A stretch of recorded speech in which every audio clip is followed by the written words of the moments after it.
Iran যুক্তরাষ্ট্র Israel যুদ্ধে কার্যত অচল হয়ে পড়ে জ্বালানি সরবরাহের গুরুত্বপূর্ণ নৌরুট হরমুজ প্রণালী। দ্রুত ফুরিয়ে আসতে থাকে উত্তোলন করা তেল ও গ্যাসের সংরক্ষণের জায়গা। এক পর্যায়ে বেশ কিছু তেলকূপ বন্ধে বাধ্য হয় সৌদি আরব, সংযুক্ত আরব আমিরাত ও ইরাক। মার্কিন অবরোধে ইরানকেও তেল উত্তোলন বন্ধ করতে হয়, যার কারণে ঊর্ধ্বমুখী দামে টালমাটাল হয়ে পড়ে বৈশ্বিক জ্বালানি তেলের বাজার। এমন পরিস্থিতিতে ইরানের যুদ্ধ শেষ করতে বৈশ্বিক চাপের মুখে পড়ে যুক্তরাষ্ট্র।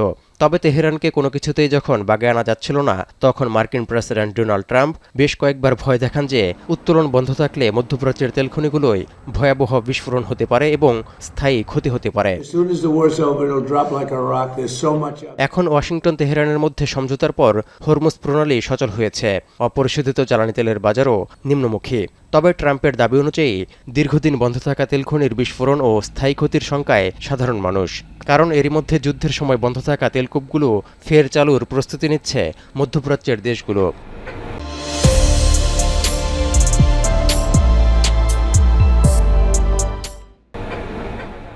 বিশেষজ্ঞদের দেয়া তথ্য অনুযায়ী তেলকূপ বন্ধ থাকলে ভূগর্ভস্থ চাপের ভারসাম্যে পরিবর্তন আসতে পারে। এতে তেলের ভাণ্ডারের গঠন ক্ষতিগ্রস্ত হওয়ার ঝুঁকিও তৈরি হয়। এছাড়া বন্ধকূপগুলোকে চকোলেটের বাক্সের সঙ্গেও তুলনা করেছেন বিনিয়োগকারী প্রতিষ্ঠান ম্যাককুয়েরি গ্রুপের বৈশ্বিক তেল ও গ্যাসের বিশেষজ্ঞ বিকাশ দ্বিবেদী। তাই ভেতরে কি আছে, কি ঘটবে তা আগে থেকেই নিশ্চিতভাবে বলা কঠিন। এমন পরিস্থিতিতে ট্রাম্পের দাবি অনুযায়ী বন্ধ থাকা তেলের খনিগুলো স্থায়ী ক্ষতির কবলে পড়বে কিনা তাই এখন বড় প্রশ্ন।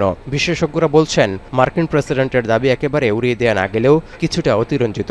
এই দাবি করে জেপি মর্গানের বিশেষজ্ঞ নাতাশা কানেভা জানান, করোনা এবং রাশিয়া ইউক্রেন যুদ্ধের সময়ও অনেক দেশের তেলকূপ বন্ধ ছিল। এমনকি ওপেকের উৎপাদন সীমার কারণে মধ্যপ্রাচ্যের কয়েকটি দেশে অতীতেও অস্থায়ীভাবে উৎপাদন বন্ধ রাখার ইতিহাস রয়েছে।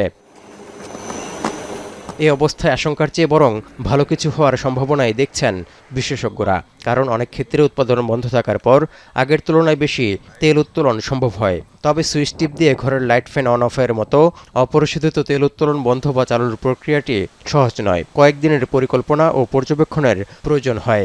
সব মিলিয়ে যুদ্ধ পরবর্তী এই অধ্যায়ের শেষটা ট্রাম্পের দাবি অনুযায়ী নাটকীয় বিস্ফোরণের মধ্য দিয়ে নয়, বরং তেল খাতের বাস্তব পুনরুদ্ধারের মধ্য দিয়ে হওয়ার সম্ভাবনাই বেশি বলে মনে করছেন বিশেষজ্ঞরা। তৌহিদুর রহমান, এখন বিশ্ব।